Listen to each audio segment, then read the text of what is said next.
Vishal sir, എന്തായാലും നറുക്കെടുപ്പിന്റെ റിസൾട്ടൊക്കെ കുഞ്ഞ് ആണാണോ പെണ്ണാണോ? കുഞ്ഞ് പറയടോ, കുഞ്ഞ് ആണായിരുന്നോ പെണ്ണായിരുന്നോ? സർ, ഞാനത് പറയാനല്ല വന്നത്. പിന്നെന്താ പറയാനുള്ളത്? സർ, എനിക്ക് കുറച്ച് സത്യങ്ങൾ സാറിനോട് പറയാനുണ്ട്. സത്യങ്ങളോ? എന്ത് സത്യങ്ങൾ? സർ, പ്രഭാവതി അമ്മയുടെ ആദ്യ ഭർത്താവ് അയാള് മരിച്ചിട്ടില്ല സർ. പാർവതി, ഇതേക്കുറിച്ച് മിണ്ടി പോരുതെന്ന് കുറച്ചു മുമ്പ് നിന്നോട് ഞാൻ പറഞ്ഞതല്ലേ? വീണ്ടും വീണ്ടും നീ എന്തിനാ അതേക്കുറിച്ച് തന്നെ പറഞ്ഞുകൊണ്ടിരിക്കുന്നത്? രാവിലെ തുടങ്ങിയതാണല്ലോ ഈ സംസാരം. വിശാൽ സർ, സാറ് ഞാൻ പറയുന്നത് ഒന്ന് കേൾക്കണം. എനിക്കൊന്നും കേൾക്കണ്ട. അനാവശ്യമായിട്ട് ഓരോന്ന് പറഞ്ഞ് നീ എന്നെ ഭ്രാന്ത് പിടിപ്പിക്കുക. സർ, ഇത് എന്റെ വെറും തോന്നലുകളൊന്നും അല്ല. പാർവതി, ആദ്യ ഭർത്താവ് മരിച്ചുപോയെന്ന് പറഞ്ഞത് പ്രഭാവതി അമ്മയാ. അമ്മ പറഞ്ഞിട്ടും നീ എന്താ അത് വിശ്വസിക്കാത്തെ?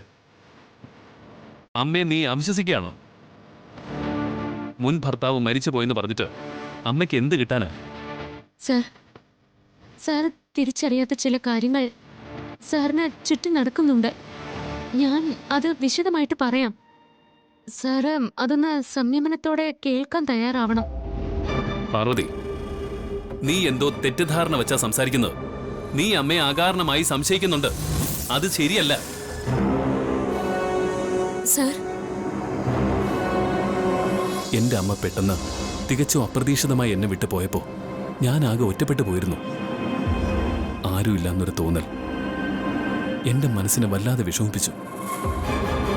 എല്ലാവരിൽ നിന്നും അകന്ന് സ്വയം തീർത്ത ഏകാന്തതയിലൂടെ പിന്നിട്ട നാളുകൾ. ആ ചെറിയ പ്രായത്തിലും എങ്ങനെയെങ്കിലും മരിച്ചാ മതിയെന്നായിരുന്നു എന്റെ ചിന്ത. അത്രയ്ക്ക് ജീവിതത്തോട് വിരക്തിയായിരുന്നു എനിക്ക്. അങ്ങനെ കഴിഞ്ഞു കൂടുമ്പോഴാ പ്രഭാവതി അമ്മ ഞങ്ങളുടെ കുടുംബത്തിലേക്ക് വരുന്നത്. അമ്മ വന്നതിന് ശേഷം ചുറ്റുമുള്ള ഇരുണ്ട ലോകത്തു നിന്നും പ്രകാശമുള്ള ജീവിതത്തിലേക്ക് ഞാൻ തിരികെ വന്നത്. അമ്മ എനിക്ക് തന്ന ധൈര്യവും സ്നേഹവും പിന്നീട് എന്നെ ജീവിക്കാൻ പ്രേരിപ്പിച്ചത്. എനിക്കൊരു പുനർജന്മം നൽകിയത് പ്രഭാവതി അമ്മയാ. ആ അമ്മയെ നീ വെറുതെ സംശയിക്കരുത് പാർവതി. സർ, ഞാൻ പറയുന്നത്. ഇനി നിനക്ക് അമ്മയെക്കുറിച്ച് എന്ത് സംശയമുണ്ടെങ്കിലും അത് നീ നിന്നോടൊപ്പം സൂക്ഷിക്കുന്നതാ നല്ലത്. ദയവ് ചെയ്ത് എന്നെ നീ വെറുതെ വേദനിപ്പിക്കരുത്. സർ,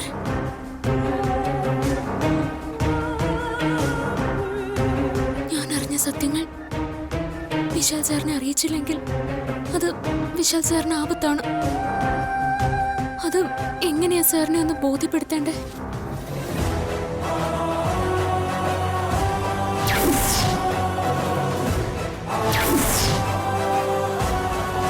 പ്രഭാവതി അമ്മയുടെ ഭർത്താവ് താൻ തന്നെയാണെന്ന് ശേഖരമേനോനെ കൊണ്ട് പറയിപ്പിക്കണം. എങ്കിൽ മാത്രമേ വിശാൽ സാർ അത് വിശ്വസിക്കൂ.